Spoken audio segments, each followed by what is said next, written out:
Project আস্থা এমন একটা টেকনোলজি, ধরেন আপনি নৈর্ভিত্তিক বা এমসিকিউ কোশ্চেনগুলো পড়তেছেন। এখন একটা পেজে 50টা নৈর্ভিত্তিক আছে।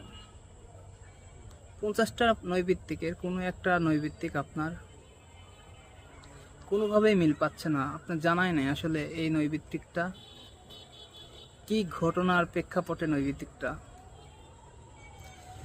তো প্রজেক্ট আস্থা আপনাকে হেল্প করবে এইভাবে যে আপনি ওই নৈর্ভিত্তিকে প্রশ্নটা অনুসারে কোশ্চেন করবেন, নৈর্ভিত্তিকে হিস্টোরি সে আপনাকে বলবে, তখন আপনার বুঝতে সুবিধা হবে। ব্ল্যাক ফরেস্ট কোথায় অবস্থিত? ব্ল্যাক ফরেস্ট জার্মানির দক্ষিণ পশ্চিমে অবস্থিত। এটি ব্যাডেন ওয়ার্টেমবার্গ রাজ্যের একটি পাহাড়ি অঞ্চল। এটা আমাকে বিস্তারিত বলো।